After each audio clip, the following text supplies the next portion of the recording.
She was a good mom. I mean, no one should not be raised by their parents or to lose their parents in such a tragedy.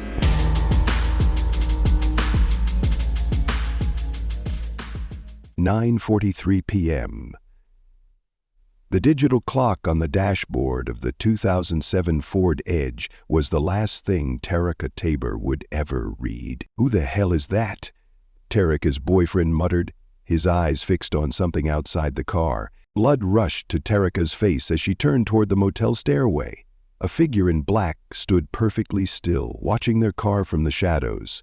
Just watching. "Don't look at her," Terica whispered, gripping her phone tighter.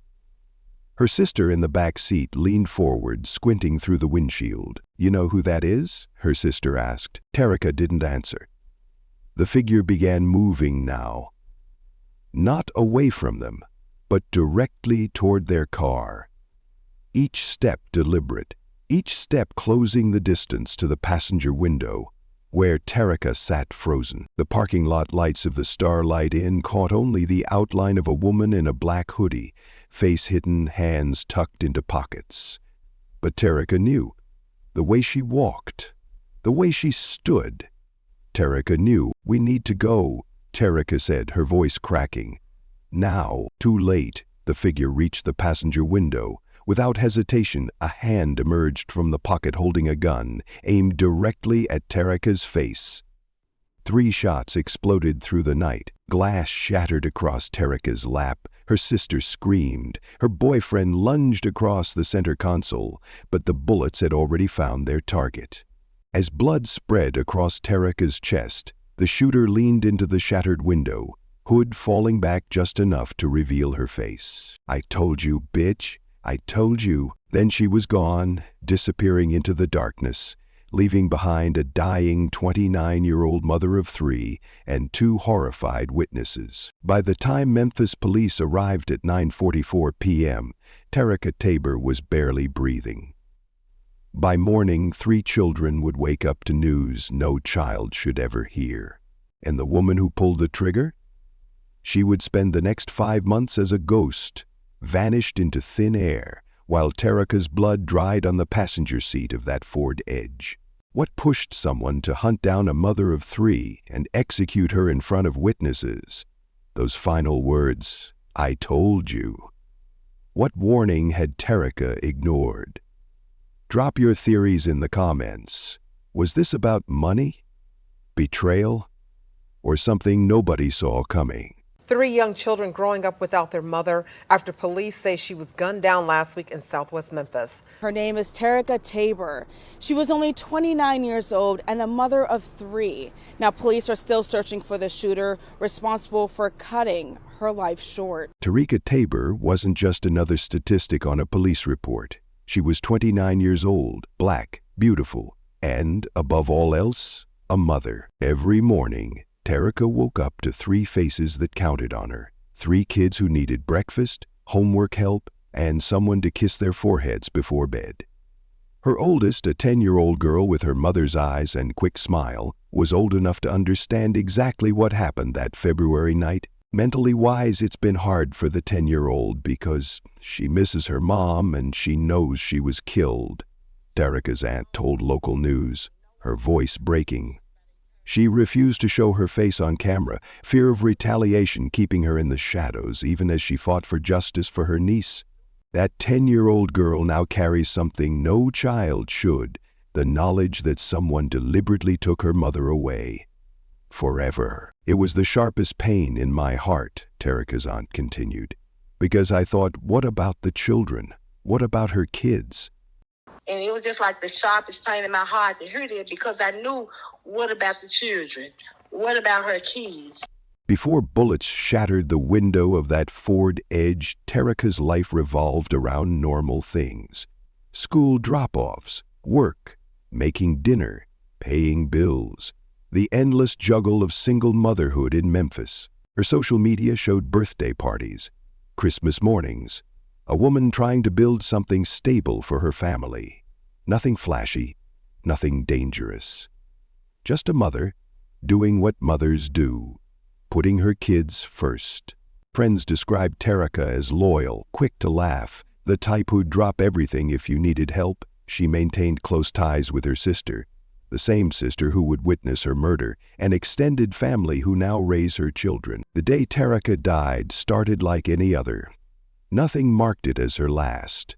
No premonition, no goodbye videos, just an ordinary Friday that ended with her children becoming orphans. What makes this case even more twisted, according to family members, the woman who pulled the trigger wasn't a stranger. She wasn't some random criminal looking for a victim. She was someone Terica knew, someone Terica trusted, someone who had been inside Terica's home, who had seen her children, who had shared meals and memories and secrets. A friend, the kind of friend who watches you from a motel stairway, the kind who walks up to your car window with a loaded gun, the kind who screams, "I told you," after putting 3 bullets in your chest. What turns a friendship into a death sentence? What could possibly push someone to hunt down a mother of 3 and execute her in front of witnesses? What kind of friend ensures 3 children will grow up without their mother? The answers died with Terica in that passenger seat, but the questions haunt everyone she left behind, especially that 10-year-old girl who now understands exactly what murder means. Have you ever watched a friendship turn toxic? That moment when trust becomes danger? When someone who knows all your secrets becomes the biggest threat in your life? Drop your stories below, because somewhere in your experiences might be the warning signs Terica never saw coming. February 22, 2025. A Saturday night in southwest Memphis. The kind of winter night where the air feels heavy with something more than just cold. The Starlight Inn isn't the kind of place you stay unless you have to. A 2-story motel with exterior corridors, concrete stairs, and rooms that rent by the week. The kind of place where the neon sign flickers and security cameras record everything, but nobody ever checks the footage. At 9:40 p.m., Terica Tabor sat in the passenger seat of a 2007 Ford Edge in the motel parking lot. Her boyfriend behind the wheel, her sister in the back seat. The car wasn't running, just parked in the lot. The 3 of them talking, laughing, killing time. Nobody knows why they were at the Starlight that night. Maybe meeting someone. Maybe dropping someone off. Maybe just a random stop. The reason died with Terica. What we do know is that at 9:42 p.m. something caught their attention. A figure standing on the 2nd floor landing of the motel. Motionless, watching. A black hoodie pulled up, face hidden in shadow, hands tucked into the pockets of a dark coat. "That's weird," Terica's sister would later tell police. The way she was just standing there, not moving, just watching us. For 3 full minutes, the figure didn't move, just stood there, staring down at their car. Terica and her companions grew uncomfortable, discussing whether they should leave. Then, without warning, the figure moved down the concrete steps, across the parking lot, directly toward their car, not running, not hesitating, just walking with purpose, straight to the passenger side where Terica sat. Terica's boyfriend later claimed he tried to start the car, but it was too late. The figure reached the window and in one fluid motion pulled a handgun from the coat pocket. No words, no warning, no chance for Terica to beg or bargain or run. 3 shots fired through the glass. Point-blank range. The first bullet hit Terica in the chest, the second in her neck, the third in her face. As Terica slumped against the door, blood pouring from her wounds, her sister screamed. Her boyfriend froze. The shooter leaned into the shattered window, hood falling back just enough to reveal her face, orated. "I told you, bitch. I told you." The words echoed across the parking lot as the shooter turned and ran, disappearing between the motel buildings and into the night. At 9:44 p.m., exactly 4 minutes after the figure first appeared on the stairs, Memphis police received the call. Officers arrived to find Terica still breathing, barely. They rushed her to Regional 1 Medical Center in critical condition. Doctors worked frantically to save her, but the damage was too extensive.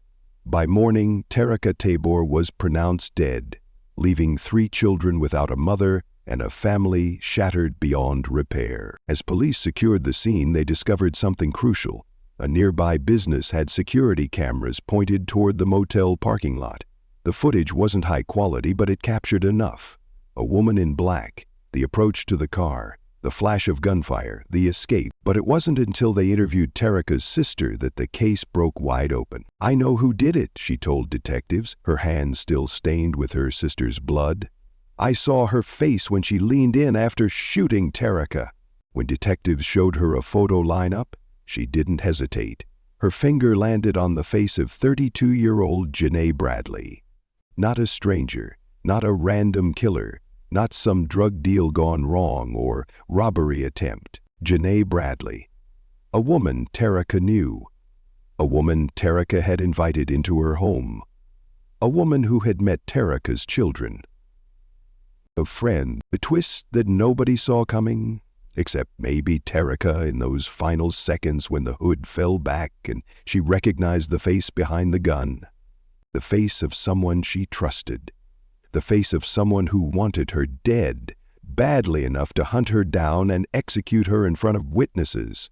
The face of Janae Bradley, a friend who became a killer on a cold February night at the Starlight Inn. Blood covered everything, the passenger seat, the dashboard, the shattered glass.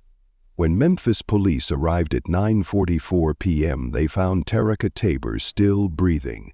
Each breath a battle, each second critical. As paramedics rushed Terrica to Regional 1, detectives began piecing together what happened.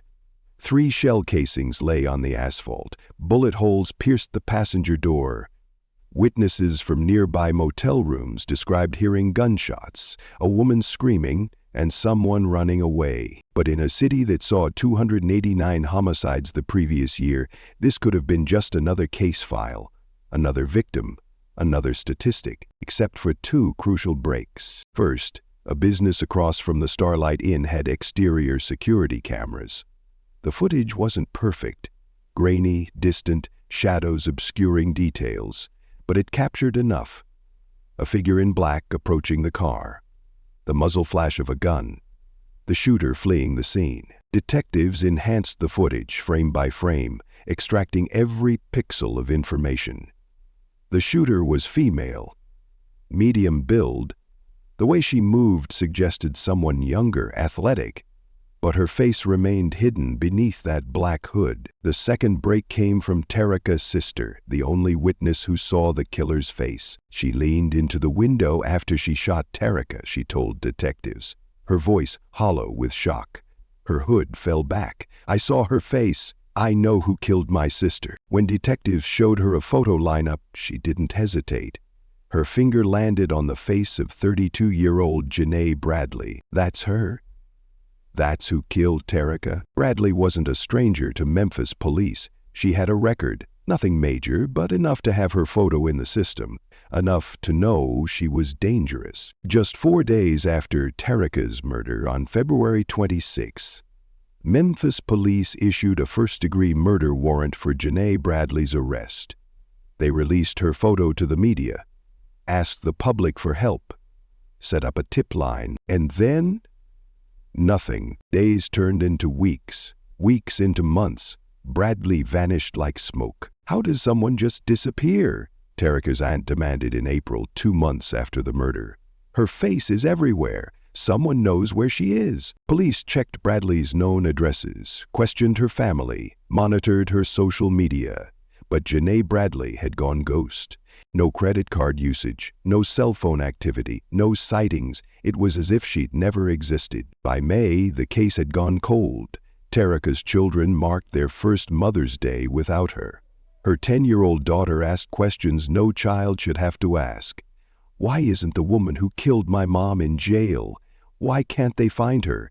Is she going to hurt us too? Then in June, the U.S. Marshals Service, Two Rivers Violent Fugitive Task Force, took over the manhunt. Unlike local police constrained by jurisdiction and resources, the Marshals could cast a wider net. They had one job: find Janae Bradley. The task force dug deeper than Memphis police ever could. They tracked down distant relatives, former cellmates, old boyfriends. Anyone who might know where Bradley was hiding. They discovered she'd been moving between cities, Memphis to Nashville, Nashville to Atlanta, always staying with people just on the edge of her social circle. People who might not know she was wanted for murder. We started putting pressure on her network, a marshal would later explain, making it clear that harboring a fugitive is a federal offense, making her world smaller and smaller until she had nowhere left to run. On July 15, 2025, nearly 5 months after she executed Terica Tabor, Janae Bradley's options ran out. According to the U.S. Marshal's press release, task force investigators convinced her to turn herself in. What that really meant? They found her hiding place and surrounded it. They called her cell phone and made it clear there was no escape. Bradley surrendered without incident. No dramatic standoff, no final chase, just a woman in handcuffs, head down, being led into the Shelby County Jail. The charge: first-degree murder. The bond, $90,000. When news of the arrest reached Terica's family, the reaction was mixed. Relief that Bradley was finally in custody, rage that she'd remained free for 5 months while Terica's children suffered, and confusion about what would happen next. The arrest is just the beginning, Terica's aunt told reporters. Now we need justice. As Bradley sat in her cell awaiting her bond reduction hearing, the biggest question remained unanswered. Why?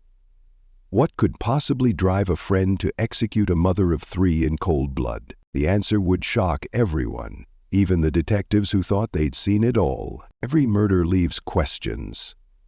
But the execution of Terica Tabor left a maze of them, each answer revealing 3 more mysteries, each layer peeled back exposing something darker underneath. Let's start with the obvious. What was the relationship between Terica and Janae Bradley? According to Terica's aunt, they were close friends, the kind who spent time together, shared secrets, trusted each other.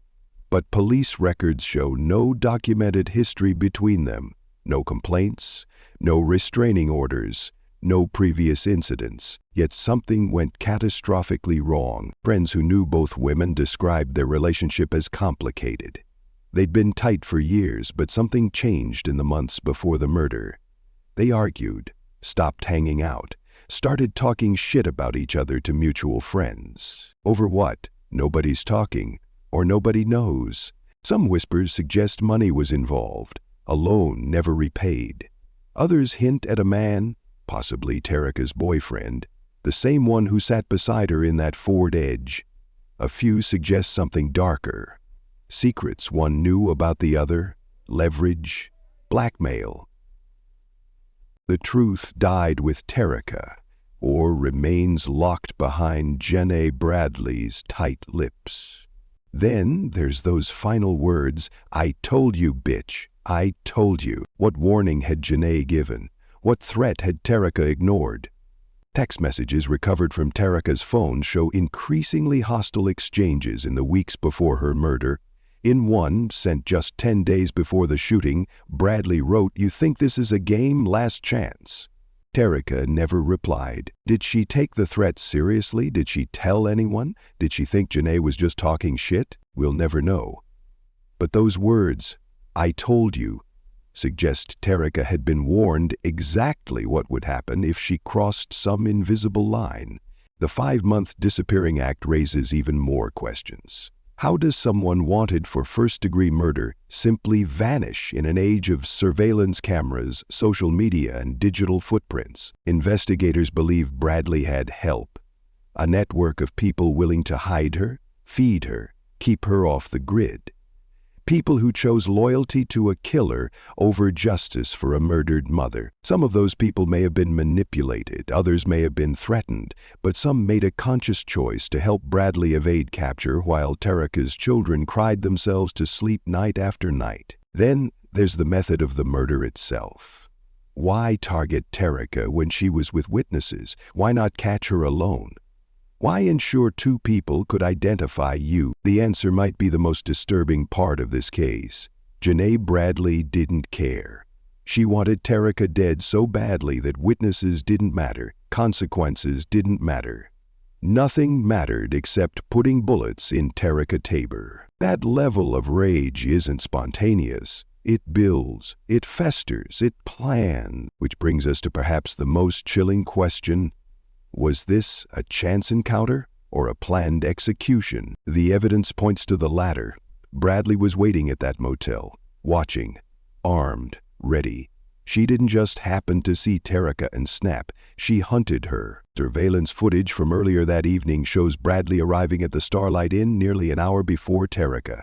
She didn't rent a room, she just waited, paced, checked her phone repeatedly. She knew Terica would be there. Somehow, she knew. Cell tower data shows Bradley's phone pinged near Terica's home earlier that day.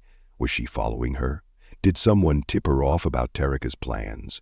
Or worse, did someone deliberately lead Terica to that motel knowing what would happen? But the question that haunts Terica's family most is simpler and more devastating. Did she see it coming? In those final seconds, as the figure in black approached her window, did Terica Tabor recognize Janae Bradley? Did she know, in that moment before the first shot, that her friend had come to kill her? The look of recognition, the moment of betrayal, the split second of understanding before bullets tore through glass and flesh. Did Terica Tabor die knowing exactly who took her life?